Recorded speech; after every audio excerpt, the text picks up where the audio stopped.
Hello from Bali, from the temple space. Yes. We're here. As I Bali. said last video, this backdrop, which is actually just a green screen in a recording studio in rainy Melbourne, is, yeah, we're in Bali. It's been a couple of weeks because it took a little while to get things worked out here. We're in Ubud. Yeah, we're in Ubud. The meditation Spiritual yoga pants capital of the world. More expensive than Bali too. Yeah, we travelled around a few places. We haven't checked out Nusa Dua and all the places in the south, but Ubud came up trumps really just because it has got that spiritual vibe, and more so than the rest. And there's just a bit more to connect to. Even though when we first arrived, I in particular was very anti what I was finding here. A little bit of legacy vibe from Melbourne, I suppose, where I was getting a bit pissed off with the whole conscious hippie scene, of which I guess I'm a part, but here it really was up its arse, as far as I could tell. But you just have to accept it, don't you? And so I bought some $60 yoga pants that I can't prove myself. Why did I say that? I don't know, but anyway. Not really. Sure. I don't know what I'm babbling on about, but it's still good to be over here at the moment. It still feels like a holiday, but there's lots of things that make you start to realise that as an expat, life could be quite the pain in the arse if it wanted to be for you in paradise. Anyway, Jodie, how are you finding Ubud? I think I concur. Initially, it was a bit of a landing space because we were going to go and check out all other things in Bali, which we've done, and the only kind of Nusa Dua is beautiful, beautiful, but it's not where you're going to live, it's a resort. Seminyak is great if you want to party all the time, and it has all of that stuff, which is awesome. And Ubud does have a bit more of a landing space, get your feet sunk into the ground kind of feel. So 3 weeks in, we are now back in Ubud, and yeah, checking and you'll notice it's a slightly wobbly camera. It's not because of earthquakes, but it's because I've got a wobbly arm trying to hold it up. So I'm going to have to buy a selfie stick.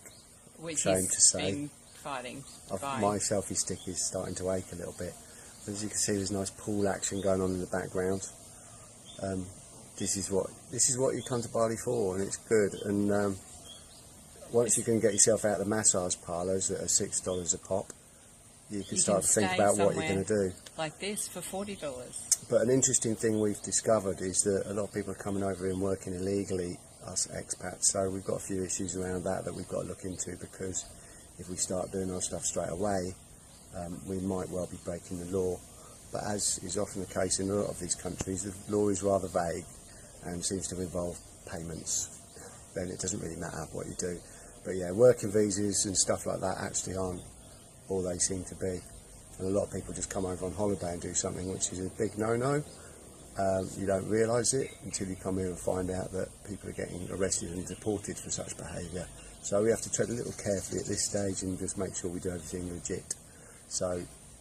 And you can buy a business visa, which supposedly is for 12 months. But that allows you to talk about work, not actually do it. Not actually do any work, and and then you've still got to keep leaving the country every 60 days. So there's lots and lots of they don't maybes, tell you that, and yeah, they don't tell you those things. But yeah, I think we'll plant in Bali for a little while and work things out from here. But as always, it's going to be about money and working it out.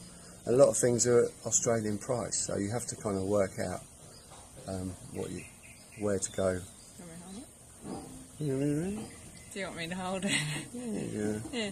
There's some awesome things. Yes, I do. My arm's killing me.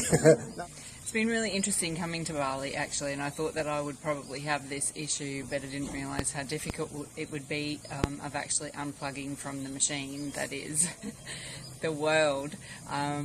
We talk about doing less and being more and all of those things, and I realised how much of me revolves around having a job, doing something all of the time. And if I don't have those things to do, I think as modern women we think we've got to do all of this stuff to have value, and it's been really difficult to actually have nothing to do, almost to the point that I felt like I was going to go a bit nuts for a while, and have been saying to Mark, give me stuff to do just so that I've got things to do. So realising that addiction doesn't necessarily have to be about smoking, drinking, gambling, blah, blah, blah. For me, it's very much about being busy, work, and having, it's my purpose almost. If I've got something to do for somebody or to get to a place, then I'm okay. But if I'm not, I have to keep trying to convince myself I'm on holiday or something just so I can abate that